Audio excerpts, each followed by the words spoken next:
They said the gate had never once opened for a beggar, not in 40 winters, and that was the law Ashvale loved best because it cost the well-fed nothing to keep it.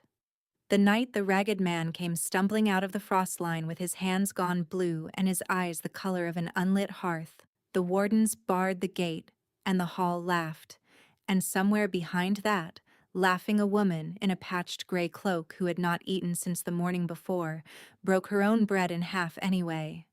She did not know what she held in her two cold hands. She only knew the man was starving, and that she had, by some accounting, the gatekeepers would have called foolish, just enough to share. What she could not have known, what no one in Ashvale Holt would learn for many bitter days yet, was whose hunger she had just answered. Before the next long hush came round, the proud and well-fed hall that had turned him away would kneel in the same snow where she had always knelt herself. In the 407th winter since the founding of the Vale, on the night Ashvale called the long hush, every gate in the hold was barred at dusk and held shut until morning, whatever stood outside it. The law had been written 40 years before, in a famine the hold no longer remembered. And like most laws born of fear, it had outlived its reason and kept only its cruelty. Ashvale Hold sat where the frost spine's foothills broke against the river plain, its outer wall built of the same gray stone as the cliffs above it, its keep rising at the wall's highest point with windows that looked down on the Omega Quarter. The way a hawk looks down on a field, it has already decided holds nothing worth its attention. The grain stores sat behind triple gates near the keep. The Omega Quarter sat against the outer wall itself, closest to the cold and farthest from the fires, which the Hold's better families considered only sensible. Senna had stood at the far end of the ration line for most of her 25 years, which was most of her years of being hungry. 13 winters past, the council had marched her mother from the square in iron cuffs for the crime of setting a healer's hands on a wolf they had already condemned, and Ashvale, in the easy way that hungry places settle such questions, had decided that a trader's daughter deserved whatever was left when the worthy had eaten first. Most nights, what was left was little. She shared her one room above the tannery yard with a boy named Tam, 7 years old, not her blood, but hers all the same since the fever that took his mother 2 winters back. He slept curled against her side most nights, too thin for a child his age, and she had learned to portion her own bread before she let herself feel how little of it there was. Her days began before the bell that woke the rest of the quarter and ended long after it tolled again, her hands raw from the tannery's lye vats, her knuckles split from wringing hides no one paid her enough to wring. She did not resent the work. She resented only the particular cruelty of watching wagons of grain roll past the Omega Quarter toward granaries that never opened their doors to her even in a hard winter, and the quiet, practiced way she had learned to want nothing out loud, because wanting out loud had only ever marked her as someone who had forgotten her place. On the night of the long hush, she stood near the gate with her empty basket because standing near the gate, even on a night no one passed through it, felt less like surrender than staying home. Lady Isolde, who would soon be wed into the steward's house and never let anyone forget it, stood with her retinue beneath the torch sconces and watched the wardens turn back a knot of frost-burned travelers with open satisfaction. "Let them freeze on the road where they belong," Isolde said, loud enough to carry. "We do not feed traitors' blood and we do not feed beggars. Ashvale has enough mouths of its own." The crowd murmured its agreement the way crowds do when agreement costs nothing. Senna kept her eyes on the gate and said nothing, because saying anything had only ever cost her more than it bought her. It was past the second bell when the last traveler came up out of the dark, alone, moving like a man who had forgotten his feet belonged to him. His cloak was rags sewn to rags. Frost had silvered what little hair showed beneath his hood, and when the wardens leveled their spears at him he did not flinch, only stopped, swaying, and looked at the closed gate the way a man looks at a door he already expects to remain shut. The wardens did not even trouble to mock him. They simply did not open the gate. Senna watched him fold down onto the frozen ground outside the wall, slow and careful, like a man lowering something breakable. Something in her chest moved before her mind gave it permission. She crossed to the narrow postern gap the wardens never bothered locking, the one the Omega Quarter used to dump ash and bones, and knelt beside him in the snow. Up close, his eyes were not the color of an unlit hearth after all. They were gray and clear, and far too aware for a man who looked half dead.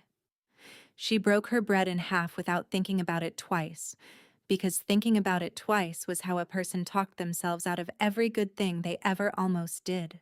"Eat," she said, "before they see."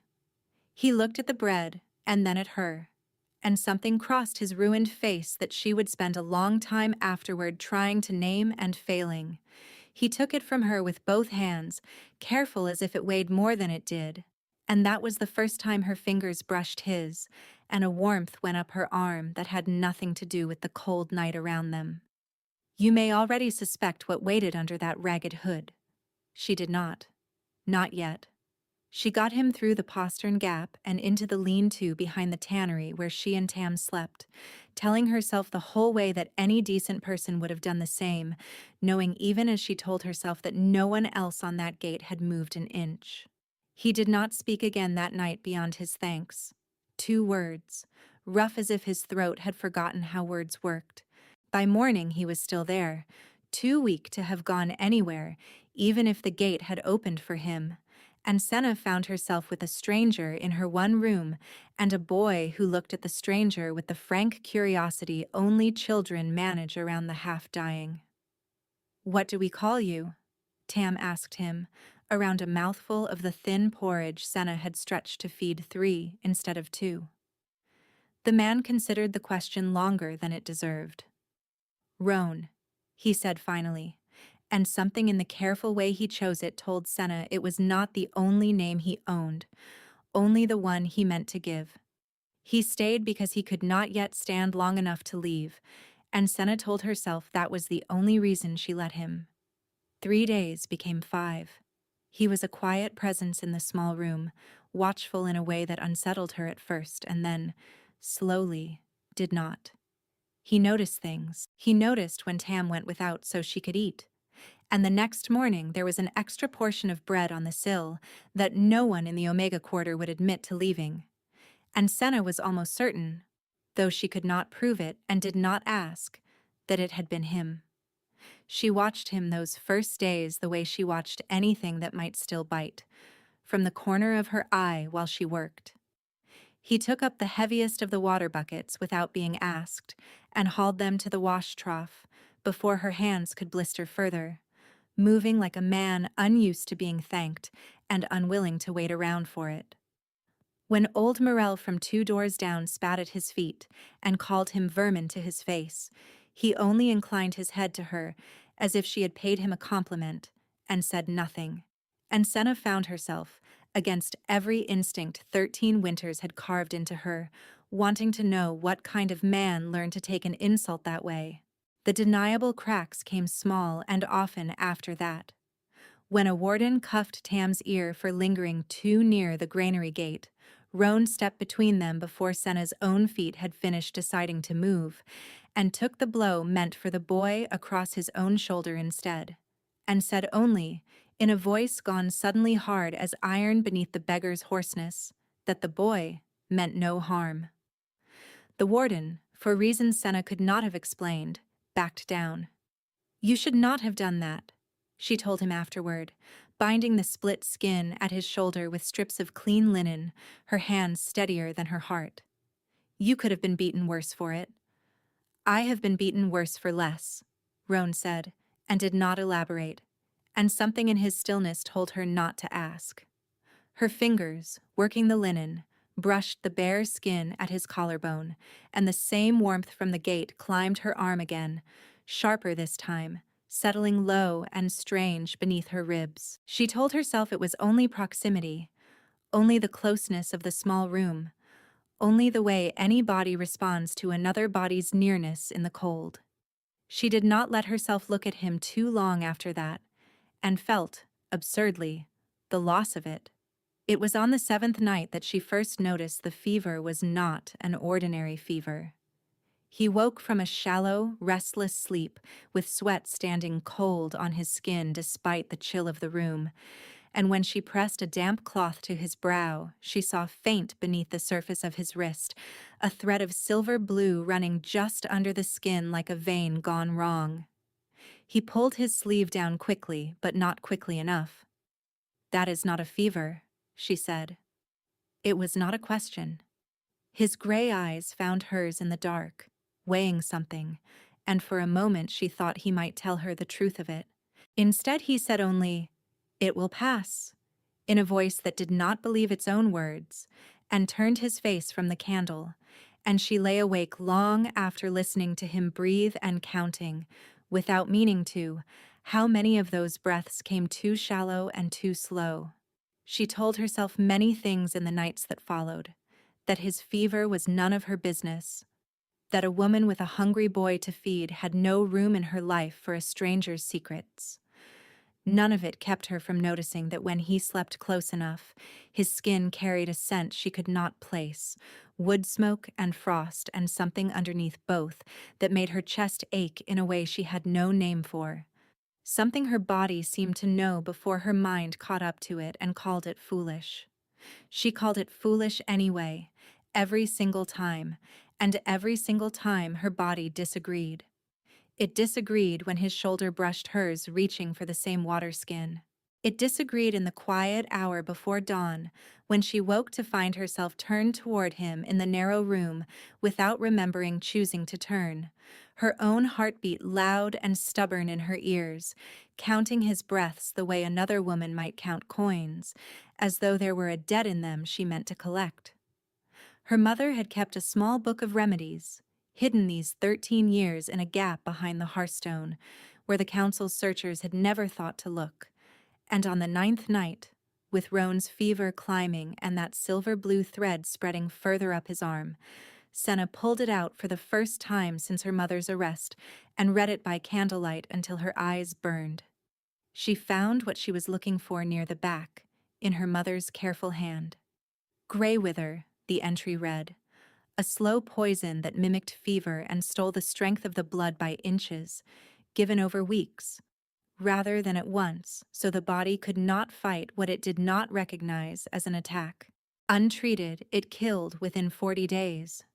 The only known cure was a root that grew nowhere near Ashvale's walls, on the exposed and ice-slick cliffs of the Frost Spine, where the council forbade travel even in fair weather for the avalanches that came without warning. She did the arithmetic without wanting to. If Roan had been poisoned before he ever reached her gate, as the spreading vein suggested, his 40 days were already most of the way spent. She told no one what she meant to do, not even Tam, only that she would be back before light. She took the rope Tam used for foraging through the gap in the old wall behind the tannery, the gap he had shown her 2 winters back and sworn her to secrecy over, and went out into the dark alone. The climb up the Frost Spine was the hardest thing she had done since the morning they took her mother away. The wind came off the cliff face like something with teeth in it, and twice the ice gave way beneath her boot, and twice she caught herself on outcrops that tore her palms raw through her gloves. She found the ember root growing low and stubborn in a crevice barely wide enough for her hand, its leaves the deep red of banked coals even under frost, and she dug it free with fingers gone half numb and did not let herself feel the cold properly until she was halfway down again and the fear had nowhere left to go but through her body all at once. The descent was worse than the climb, her legs shaking with a cold that had moved past pain into something duller and more dangerous. And twice she had to stop and press her face to the rock and remind herself, out loud, in a whisper, the wind tore apart before it reached her own ears, that Tam was waiting, and that waiting meant nothing if she did not come back to do it. She thought, climbing down through the dark, of her mother's hands, steady over a wound no one else in Ashvale would touch, and understood for the first time in 13 years exactly what that steadiness had cost her. She came back through the wall gap as the sky was graying toward dawn, her palms bleeding through torn gloves, her boots soaked through, and found Roan awake and watching the door as though he had not slept at all. He saw her hands before he saw her face. Something moved across his expression then that she had not seen on him before. Something that looked almost like fear, and his voice when it came was rougher than the fever could account for. "Where have you been?" "Getting you something that will actually help," she said, and held up the root, and watched the fear in his face shift into something else entirely, something she did not yet have a name for and would spend the coming days trying not to examine too closely. She ground the root as her mother's book instructed and brewed it into a bitter tea that he drank without question, watching her over the rim of the cup the whole while as if memorizing her. By mid-morning, the silver-blue thread beneath his skin had dulled, just slightly, just enough that she let herself believe, for the first time since the gate, that whatever held him might be a thing that could be beaten. He took her ruined hands in his that evening, turning them palm up to the candlelight, tracing the raw line of a cut across her left palm with a careful, almost reverent slowness that made her breath catch in her throat. "No one has done a thing like this for me in longer than I can stand to count," he said quietly, and there was a roughness in it that had nothing to do with his throat. "I do not know how to be owed something I cannot repay."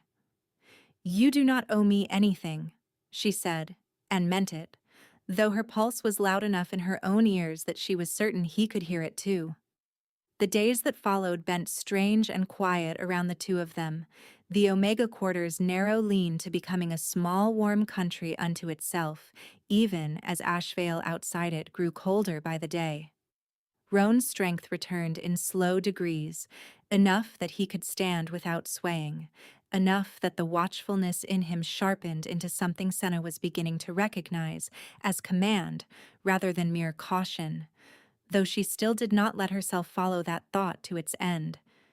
He told her things in pieces, never the whole of anything, that he had traveled far, that he had reasons of his own for wearing rags he did not explain, that he had not, before her, in longer than he cared to say, sat across a fire from someone who wanted nothing from him in return. "Everyone wants something," she said one night, only half teasing. "You have not asked me for a single thing," he said, "since the bread." And then, quieter, as though the words cost him something to spend, "I did not know what to do with that at first. I am still learning." Twice that week she brought him with her to the market square, telling herself a second pair of hands made the carrying easier, and twice she caught Lady Isolde watching them from across the stalls, with an attention that had nothing to do with ordinary curiosity, the kind of long, assessing look a woman gives a debt she intends to collect on later. Senna told herself it meant nothing. She had told herself a great many things meant nothing that winter, and was beginning, slowly, to stop believing her own counsel. It was on the 11th night that the second crack showed itself plainly. They sat close by the low fire, Tam long asleep between them, and Roan reached out and tucked a loose strand of hair behind her ear with a tenderness so unguarded it startled them both. His hand lingered against her jaw a moment too long. Neither of them moved to end it. "I should not," he said, low, more to himself than to her, and there was want plain in his voice now, naked in a way his careful silences had never let through before. "I have nothing to offer you that would not cost you more than you already pay." "Let me decide what I can afford," she said, and leaned into his palm before she could think better of it, and for one held breath the space between them narrowed to almost nothing, his forehead nearly touching hers, his breath warm against her mouth, her whole body gone still and waiting. He pulled back first. "Not like this," he said, rough. "Not while I am still hiding what I am from you.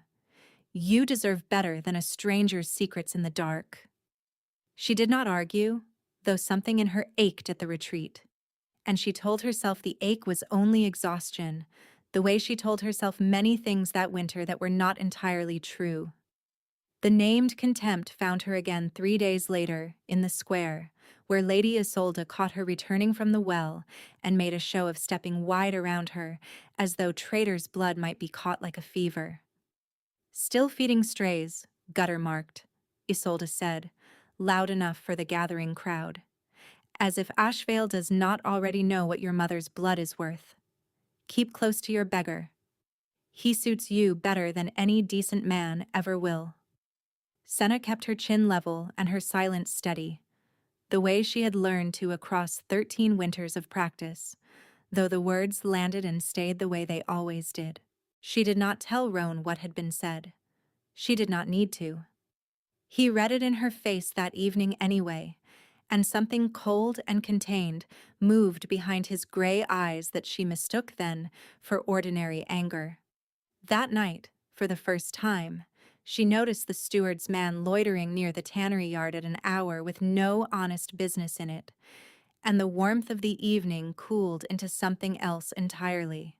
A small dread she could not yet name, taking up residence beside the larger, sweeter one she had been refusing to look at directly for days. If you have ever given the last of what you owned to a stranger, you already know it never feels like enough in the moment it leaves your hands. It was enough. She would not understand how much until the gate opened again. Steward Voss came to the Omega Quarter himself 2 nights later, which had not happened in all the years Senna had lived there, and the sight of his heavy chain of office gleaming in the lean-to's poor light turned her stomach to ice before he spoke a single word. He did not look at her. He looked at Roan, long and assessing, the way a man looks at a debt he suspects has not been properly settled. "There is talk," Voss said, "of a vagrant sheltered against the long-hush law. Such things must be answered before the wedding feast, for the sake of order." His eyes moved finely to Senna. "3 days hence Lady Isolde weds into my house, and Ashvale will need its Beggar's Row cleared for the guests who travel through it. See that your charity does not outlast my patience, traitor's daughter." He left without waiting for an answer, and Senna stood very still in the doorway a long while after, turning the shape of his words over and finding, beneath the threat to her own roof, something colder still. He had not asked who the beggar was. He had not needed to. The careful, searching way his gaze had lingered on Roan told her he already half suspected, and a man like Voss did not let suspicions like that wander loose for long.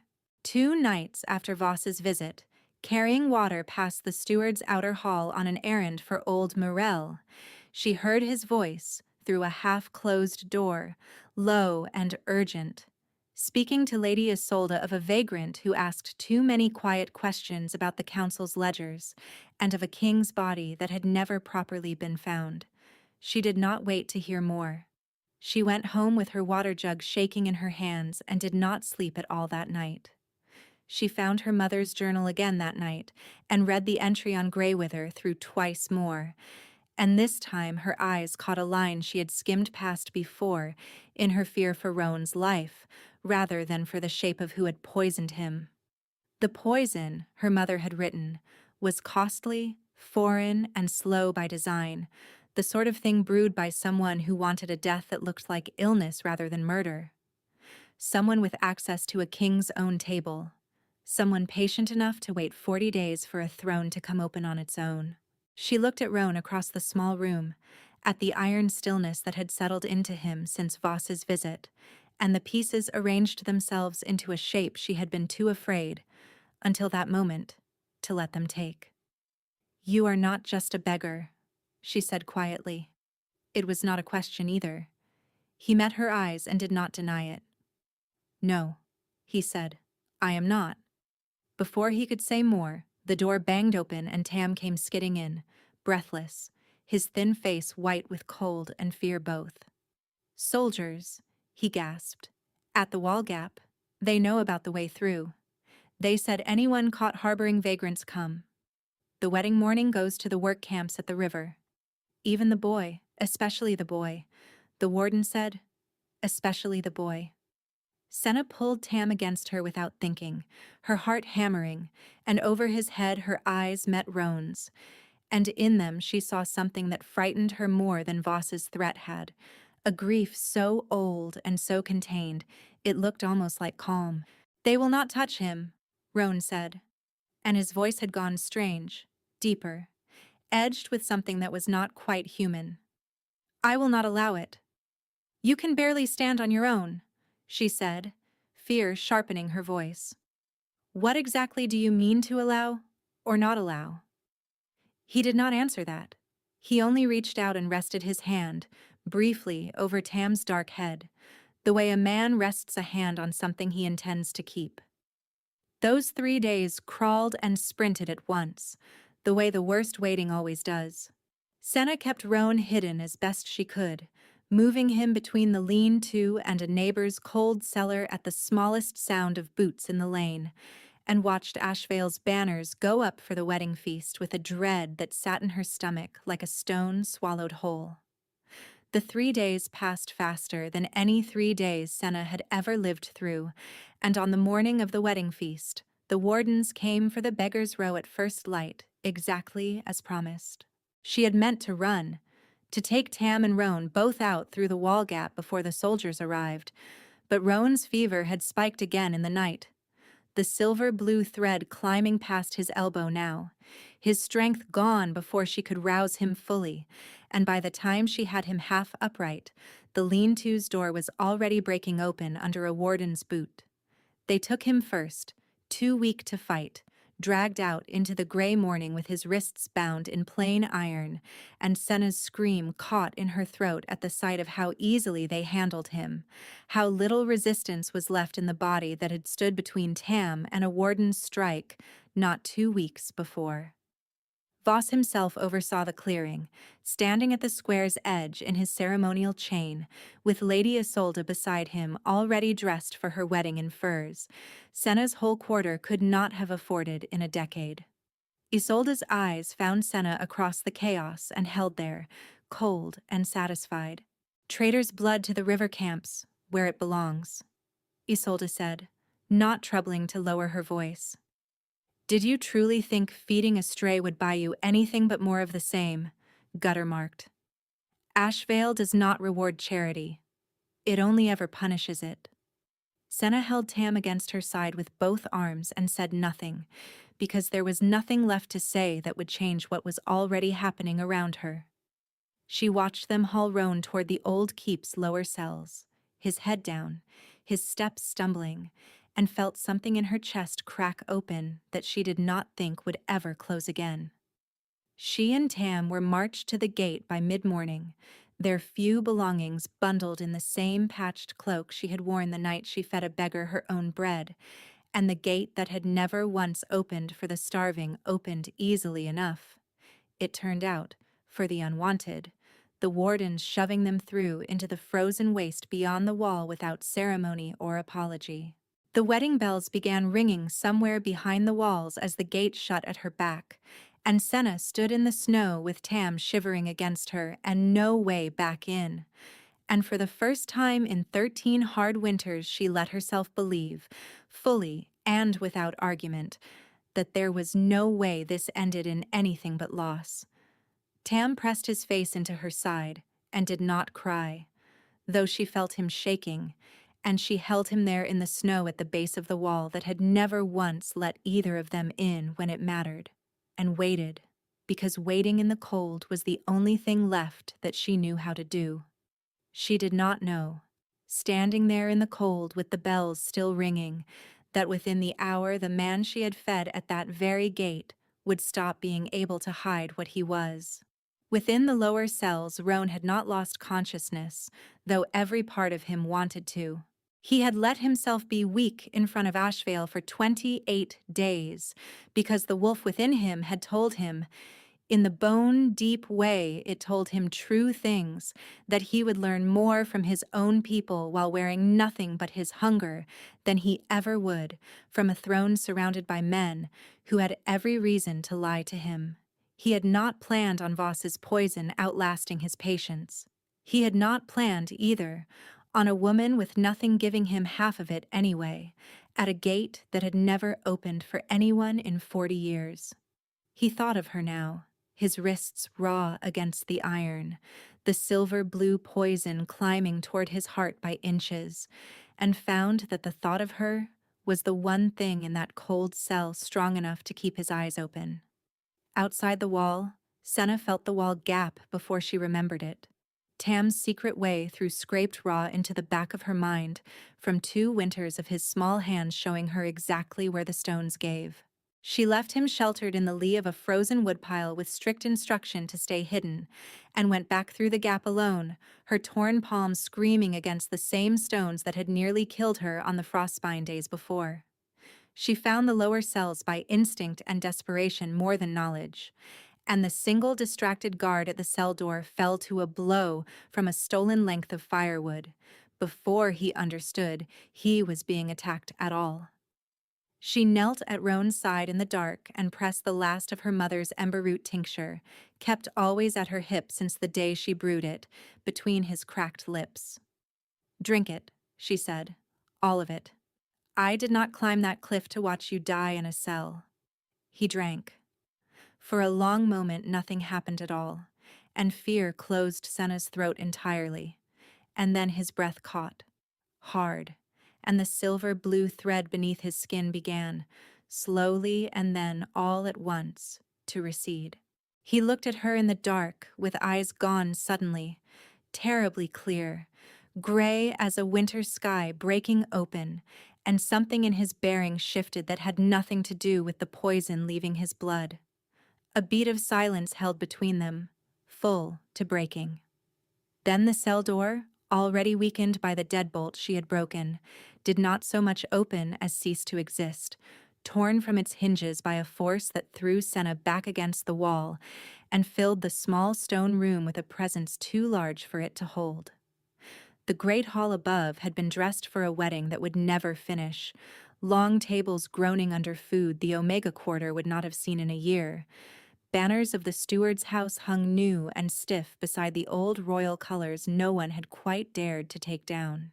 Where the starving beggar had knelt a moment before in the cell below, now stood a man transformed, broad and terrible, and unmistakably royal even in rags, his eyes burning with a light that was not entirely his own, and somewhere beyond the cells a great dark wolf began to howl, low and rising, answering a call it had been waiting 28 days to give voice to again. He went through Ashvale Hold like a tide breaking a dam, the wedding feast still in full swing in the great hall when the doors at its far end did not so much open as cease to exist, and every wolf in that hall old enough to remember the old king's bearing dropped to one knee before he had crossed half the room, the aura coming off him bending lesser wolves to the floor whether they willed it or not. Voss went pale to the lips. Isolde's wedding furs seemed suddenly absurd against the silence that fell. Bren, captain of the king's own guard, was already moving toward the high table before Voss's hand could finish closing around the ceremonial dagger at his belt, and the steward's fingers stopped halfway there and did not complete the motion. The weight of 1,100 kneeling wolves and one furious king making the choice for him before his own nerve could. "Steward Voss," Roan said, and his voice filled the hall without rising, the terse, total voice of a man who had stopped needing to raise it to be obeyed. "You fed me Greywither in my own wine cup, and you would have let it finish its work, and you would have called it grief at my passing. I have spent 28 days proving it. I have spent 28 more proving who in this hall fed me when you would not. 13 winters. Senna had knelt at the far edge of that same hall's ration line, last fed and first blamed, and never once seen it look back at her. 1,100 wolves of Ashvale knelt in answer that night instead. The same floor, the same torches, the same hall that had called her traitor's blood, every head bowed before a king who would not let go of her hand. She gave me bread when she had none to spare," Roan said, into the kneeling silence, his hand tightening on Senna's. I give her everything I have." Voss did not kneel. He turned instead for the door and found it filled by the captain of the king's own guard, Bren, sword already drawn. His loyalty to the throne having outlasted 28 days of believing his king dead far better than Voss's patience ever had. The steward was dragged from the hall in his own ceremonial chains by morning, stripped of his rank and his regency in the same breath, sent to answer for poison and treason both before a council that no longer answered to him. He would not see another long hush as a free man, and Ashvale, true to its old hard habits, did not waste much pity on him. Isolde, her wedding undone before it was ever sealed, was stripped of her betrothal and her place at the high table, and sent from the hall in a silence far colder than any she had ever turned on a beggar. No one spoke for a long moment after. The hall simply knelt and breathed and let the new shape of things settle over it like snow. In the days that followed, Ashvale relearned itself the way a body relearns itself after a long fever breaks. The long hush law, 40 years standing, was struck from the steward's old ledger before the week was out, and the gate that had never once opened for the hungry was thrown wide on Roane's first order as king restored, left unbarred through that winter and every winter after. Senna stood before the same assembly that had once called her traitor's blood, in the same hall where Isolde had told her to keep close to her beggar, and was named Luna of Ashvale before 1,100 witnesses who had, 2 nights before, watched her dragged through that same gate as unwanted. No one in that hall called her gutter marked again, not within hearing, not ever. Tam was brought back through the gate the next morning, scooped up by Bren himself at Roane's order and carried in on the captain's shoulders like something precious. And Roane knelt to the boy's height in front of the whole assembled court and asked him, with a gravity he had not used even on Voss, whether he would consent to be raised a prince of Ashval. Tom, who had never in his 7 years been asked his consent for anything, said yes so fast the hall laughed, warm for once instead of cruel. And Senna laughed with them and found she could not stop, not for a long while. In the spring that followed, she began teaching him her mother's small book of remedies, page by careful page, telling him plainly that the knowledge had nearly cost 2 women in their family everything, and was worth keeping safe precisely because of that. Tam listened the way only a child who has been hungry truly listens, with his whole still body, taking nothing for granted. Roane gave up more than his silence in the weeks that followed. He gave up the easy, isolated authority of a king. No one dared question, choosing instead a queen who had been the lowest-ranked Omega in his own hall and would not let him forget, gently and often, what that hall's hunger looked like from the bottom of the line. He gave up, too, the comfort of never being known, telling the full truth of his 28 days as a beggar to anyone who asked, because a king who had let himself be fed by the poorest hands in his own hold had nothing left worth hiding. What people in Ashvale remembered after, when they told the story to their own children in winters to come, was not the poison, or the trial, or even the kneeling. It was the bread. Senna kept the basket she had carried that first night, mended and worn, hung by the door of the rooms she and Roane shared. Not as a relic, but as a plain reminder of how little it had taken, in the end, to change everything. On the first night of the following long hush, the gate stood open from dusk until dawn, torches lit along the wall for any traveler who needed them, and Senna stood in the doorway of the keep with Tam asleep against her shoulder, and Roane's hand warm in hers, watching the snow fall soft and steady over a gate that no longer remembered how to be shut.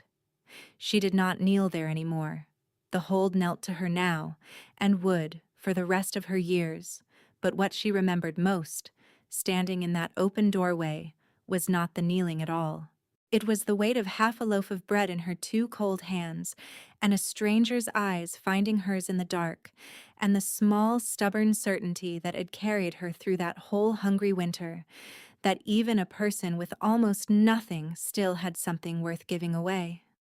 She felt the exact weight of it again that night, standing in the open doorway, the same weight the half-loaf had carried in her 2 hands the night the gate stayed shut.